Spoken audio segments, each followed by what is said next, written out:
Senador Cayetano ito, sabi niya, talunin niyo na lang sa 2028. Oo. Kumbaga, ito'y patunay ba na talagang malakas na contender at sa paano paparaan ba nakikita niyo po, Ginoong Norberto, sa paano nila matalo ang isang Duterte sa pamamagitan ba ng ganito? Hindi ba ginawa na nila ito noon pa na ganitong klaseng mga taktika, mga paninira? Lumabas na ho talaga ang tunay na kulay na itong mga kakamping at mga pro-Marcos, mga kapdita. Ayan ho kasi dito ang pag-uusapan ho natin. Ang laban ho nila kay BP Sara. Makikita ho talaga natin. Gagawin ho nila. Magtutulong-tulong ho sila mga kapdi para pabagsakin, patahimikin ang mga Duterte kahit na ho anong pandaraya ho nilang gawin mga kapdi. Hindi na ho sila uubra sa taong bayan. Tignan niyo ho dito, basahin na lang ho natin. Galing pa ho yan sa News 5. Pagsasama ng kakampings at mga pro-Marcos versus Duterte. Sinusulong ni Tredeling. Sinusulong ni Tredeling. Desperado na ho kasi itong mga kapdi na pabagsakin o matanggal sa serbisyo ang mga Duterte kasi alam ho nila ang mga Duterte lamang ho may malinis na intensyon sa taong bayan. Ang mga Duterte lamang ho ang magpapatahimik sa korupsyon, ang magpapatahimik sa krimen, mga gumagamit ng Coca-Cola. Yan ho yung kinatatakot ng mga hinayupak na ito. Kaya mga kapdi, pakinggan ho natin ito na yung pahayag dito kung saan lahat ho talaga gagawin ho nila. Dayain ho si BP Sara para talunin ho siya sa presidential election ngayong 2028. Kasi mga kapdi, alam naman ho natin, nagsala nga ng impeachment complaint laban kay Marcos Jr. Tinanggap po ba? Tinanggap po ba na SecGen? Hindi ho. Kasi nga ho, lahat ho, itong mga ebidensya nila, marami hong may ebidensya dyan. Sila kung may defensor, si Saldi ko gusto mong tumistigo. Diba? Titistigo si Saldi ko laban ho sa korupsyon ni Marcos Jr. pero hindi ho tinatanggap ng SecGen. Kasi alam ho nila, eto na yung DNT snare ni Marcos Jr. Pabagsak na ho si Marcos Jr. Kaya mga kapatid, kung bago lang ako sa ating channel, like and share, subscribe lang ho, malaking tulong na hirap na ho tayo. Sabay ho tayo, komento, mag-react, at magbigay ng opinion patungkol na dito sa tulong-tulong ng mga kakamping at mga pro-Marcos para labanan ho si BP Sara. Pero nga bang magagawa nila? Wala na, finish na. Kahit na pagtulong-tulungin, pagpuhul-buhulin ho sila, hindi na ho sila mananalo sa Sara Duterte at mga Duterte. Kaya mga ulit, na ho tayo. Okay. Mukhang si si Vice President Sara, mukhang kaya silang talunin. Kaya pinipilit nila, talunin na ngayon Sir, dito po sa impeachment po, no? Ano po yung dapat na makita dito ng taong bayan? Kasi lagi na lang naririnig ang salitang impeachment. Last year, talagang ang sentro dito yung pangalawang pangulo. Tapos, nung papalapit na ang matapos ang last year, kasi nga, pagdesisyon na mali ang ginawa ng Kamara, na umugong na magkakaroon ng pag-refile hanggang sa ganitong buwan lang may magre-refile ulit para sa Pero nagtaka yung ating mga kababayan na hindi na si Vice President Sara Duterte at dito na mismo kay Pangulong Bongbong Marcos Jr. And at the same time, lumabas din yung kaliwat kanang survey na nagsasabing still nananatili ang Pangulong Pangulo bilang may pinakamataas at pababa ng pababa ang nagiging survey. Maabot pa nga sa punto na negative yung kanyang net survey. Sa kabila po ito ng patuloy na pagmamalaki na niya sa current administration, dito nagumpisa yung pag-iimbestiga ng korupsyon. Dito rin nabulgar yung gaano kalawak yung korupsyon. Pero ano sa tingin nyo po, bakit tumabot sa punto na... Ito nga huli nakakatawa dyan mga kapatid. Nagsimula yung korupsyon ngayong panahon ni Marcos Jr. 2022 to 2025 to 2026. Saan ito si Risa Cocac, mga kabita, si Risa Hontiveros sinabi niya, imbestigahan daw itong si Diskaya simula 2016 hanggang 2022 yung panahon ni Tatay Digong. Yung pinaiimbestiga nila. Kaya mag-expect natin sa kakamping at sa mga pro-Marcos. Di mga kabita, nagtutulong-tulong talaga sila desperadong silang pabagsakin yung mga Duterte. Yun lang po yung gusto nila, mawala yung Duterte sa posisyon, mawala yung Duterte sa serbisyo. Kasi yan po yung malaking tinik nila. Yung mga Duterte, lilinisin at lilinisin ho sila. Lalo na pag nakaluklok na ho yung si Pipi Sara. At least magtatatlo na yung impeachment case. Well, sinabi nyo nga po, questionable yung una, pero marami po ang ganito na nahimok na maghain po ng impeachment. Alam mo kasi, yung kawalan ng tiwala sa Pangulo ng halos nakakarami nating mamamayan, totoo yan. At kitang-kita na yan. Talagang galit ng ating taong bayan. Hindi lang alam ng taong bayan kung paano ang gagawin nila para mapalitan ng gobyerno. No? Iba-ibang pamamaraan. Kaya may mga grupo tayo na gusto na nila rin palitan ng pamahalaan. Yan yung mangyayari kung mapalitan ng Pangulo.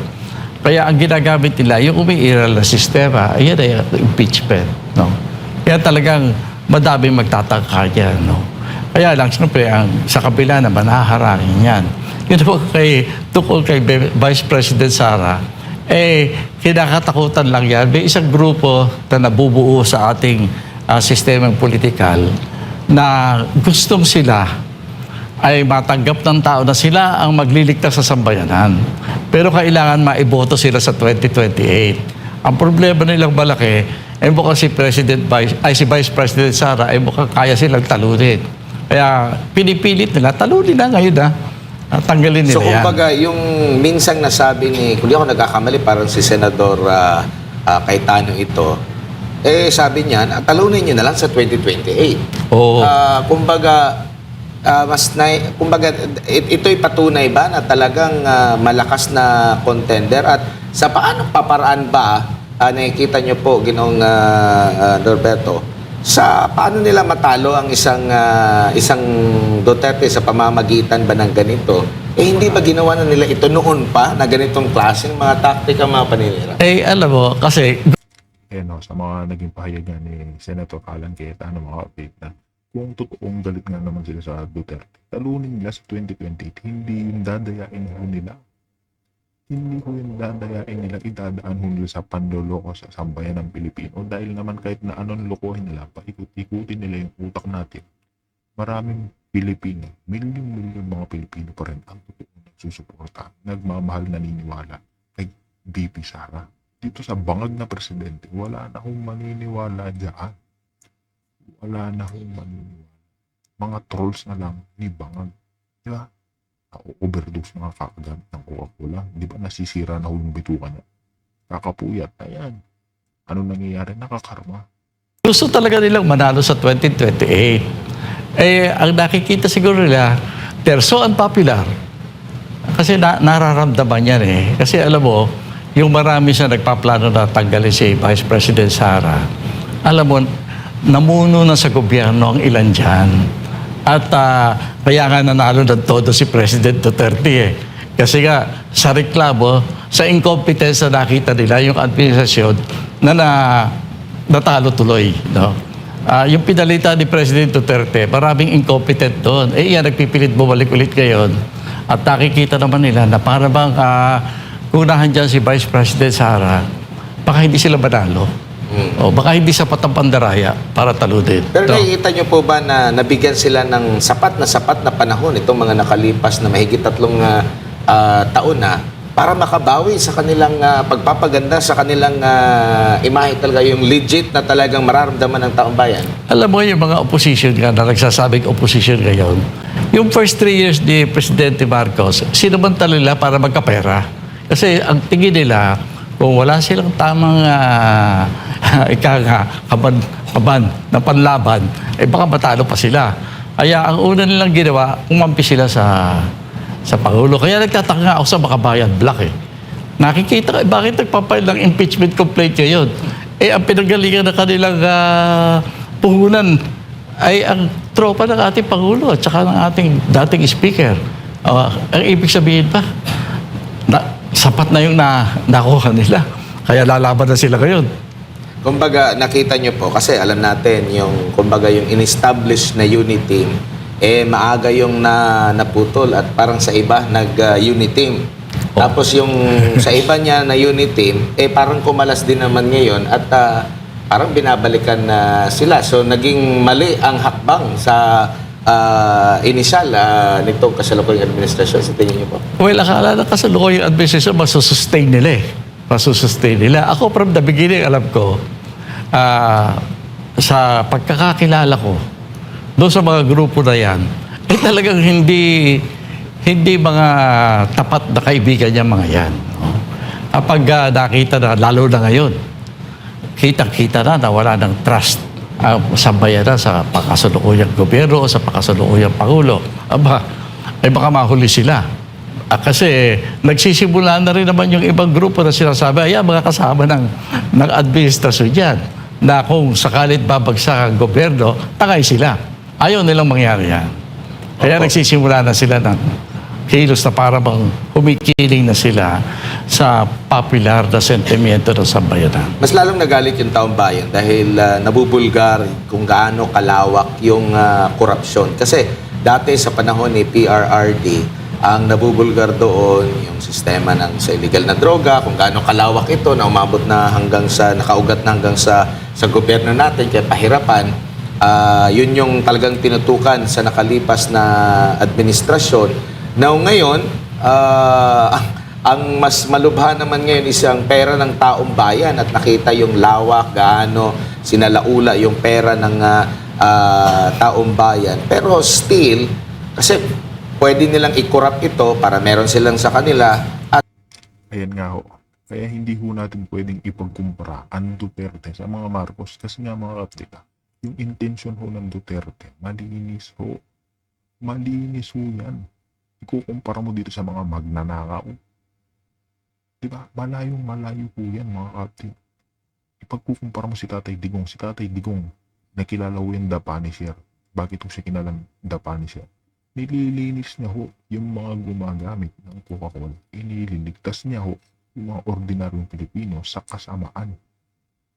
Diyan ho nakilala. The Notorious nga ho. Nakilalang kilala. Si Xi Jinping, respeto siya. Si Donald Trump, nirespeto siya. Si Putin, isipin niyo, pinakamalalaking bansa sa buong mundo. Amerika, China, Russia, nirespeto ang Duterte. Nirespeto ang Pilipinas sa pamumuno niya. Pero ngayon, nirespeto pa ba tayo? Hindi. Pinatawan nga tayo ng malalaking taripa ng Amerika. Tinatawanan na lang po tayo ngayon. Dahil kilala yung presidente natin na gumagamit ng Coca-Cola. Diba? Tapos kilala siyang magnanakaw ang tatay niya. Tapos ninana pa niya. Diba? Nakakahiya na ho ngayon ang Pilipinas kung tutuusin. makontrol nila yung naratibo.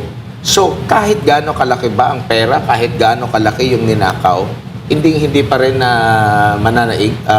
Kumbaga, hindi pa rin makokontrol talaga yung naratibo. Alam mo, ang pag-aralan natin, yung dalawang people power na nangyari sa atin.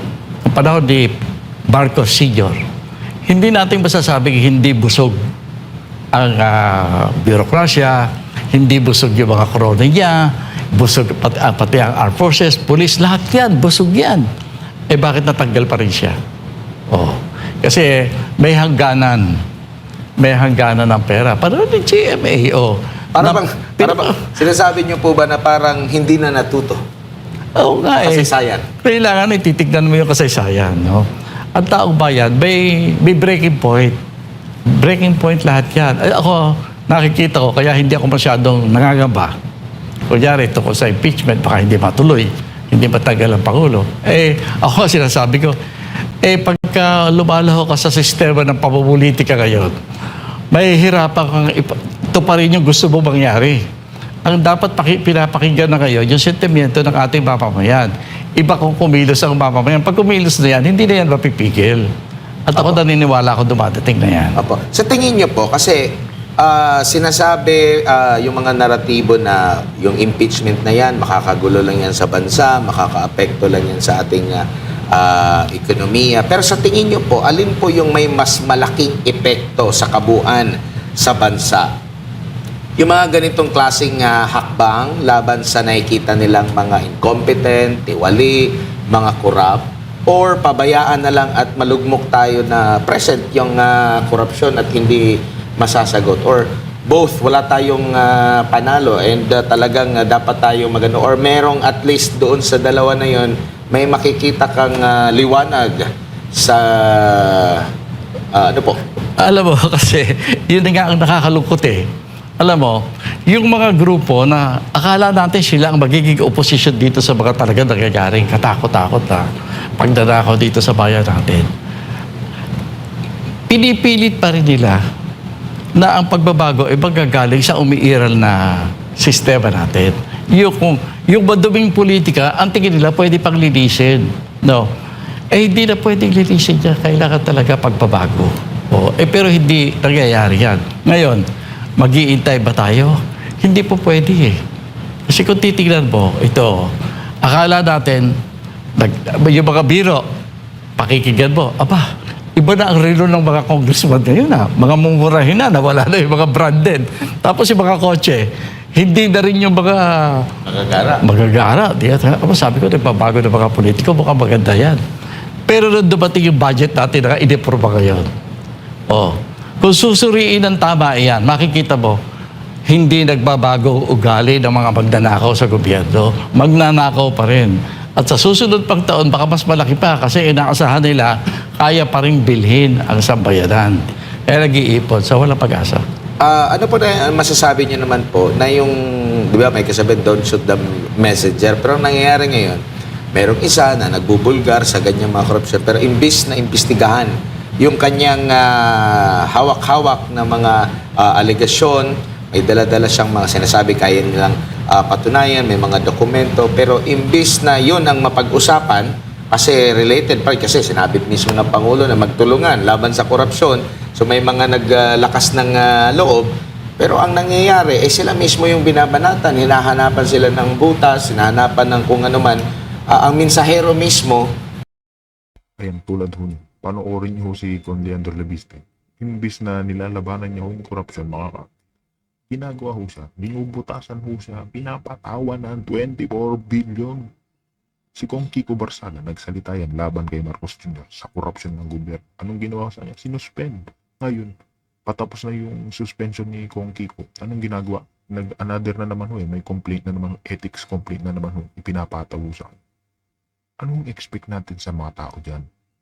Lahat ho ng lumalaban sa gobyerno ng magnanakaw, binabaliktad ho nila mga kapit. Binabaliktad ho nila. Diba? Ganyan ho kawalang hiya itong administrasyon ni Marcos. Kaya ngayon mga kapit, malaking katanungan dyan sa ating mga kababayan. Handa na ho ba kayo paglingkuran ulit ng isang Duterte? Yan ho yung malaking katanungan. O magpapatuloy po tayo sa mga Marcos na magnanakaw. 2028 presidential election, PP Sara for president, mga kapatid, yan na ho ang pinakahihintay na milyong-milyong Pilipino.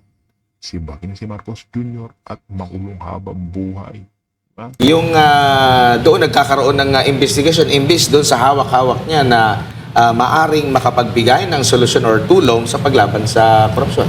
Ako, panalangin ko lang, sana wag mawalan ng pag-asa yung mga yan, yung mga lumalaban, kahit na inaatake na sila.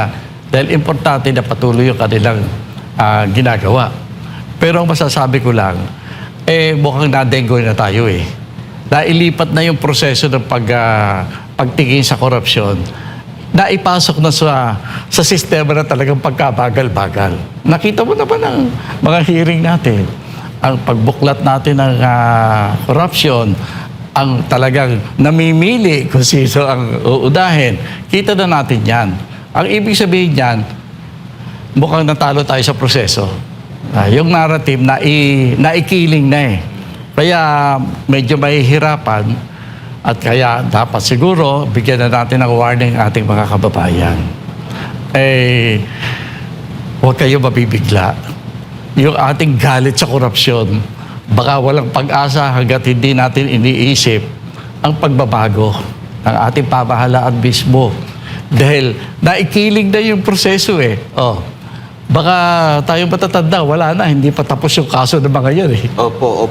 Speaking of sa ating mga kababayan, excuse me, nakikita kasi nila na once na mag-stand ka no, na meron kang legit na battle cry mo na pinapahayag, kinakasuhan ka, meron agad na inciting to sedition, mga ganyan. Meron ng mga sample, mga dating general na nagsilbi sa ating bayan.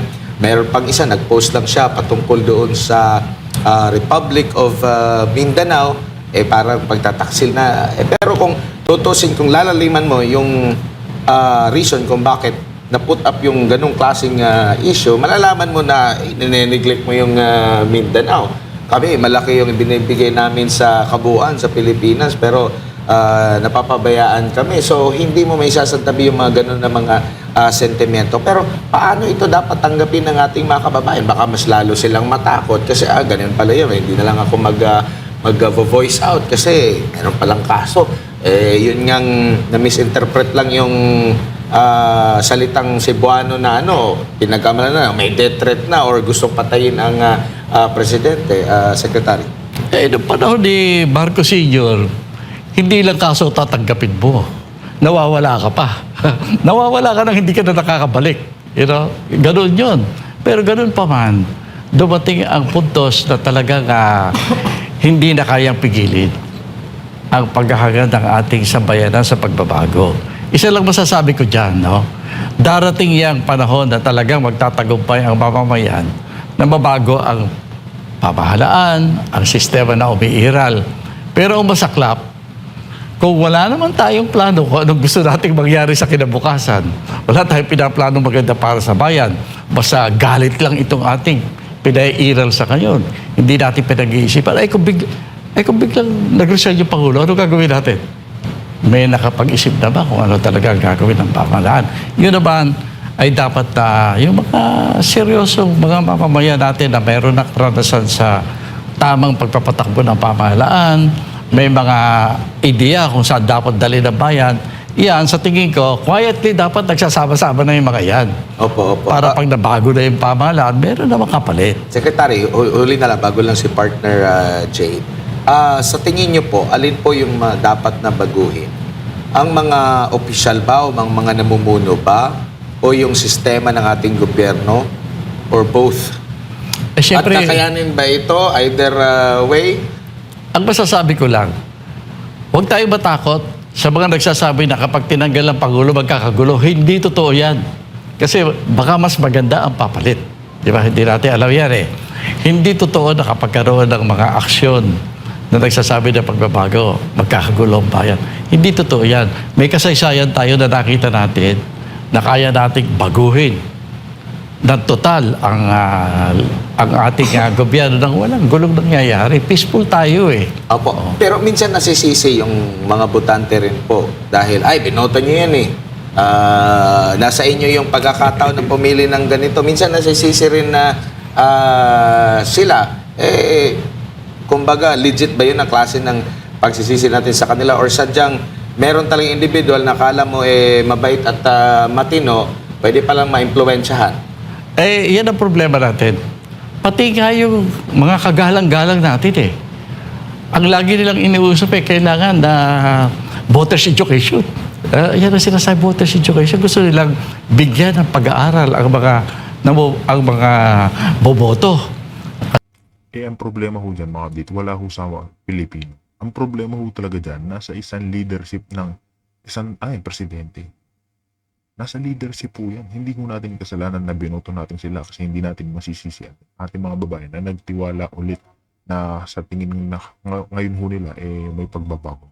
Pero ang problema, wala ho talagang pagbabago. Kung ano ho yung punot dulo, ano yung puno, yun din ho yung bunga. Tingnan niyo yung Marcos Sr. magnanakaw. Ano yung bunga niya si Marcos Jr.? Magnanakaw. Ano yung papamana niya kay Charis ng House of the Representatives? 51 billion di umanong insertion. Pork barrel king. Mana-mana ho yan. Kung ano yung puno, yun yung bunga. Kaya dito wala ho tayong expect sa mga magnanakaw na Marcos. Hinihintay na lang ho natin makaluklok ang Duterte ulit sa pwesto. Kaya mga dito, meron ho ay naging comment reaction dito sa ating tinalakay na pag-usapan. Sa comment section na lang ho natin ituloy. Kaya dito na ho natin tatapusin ang ating reaction video.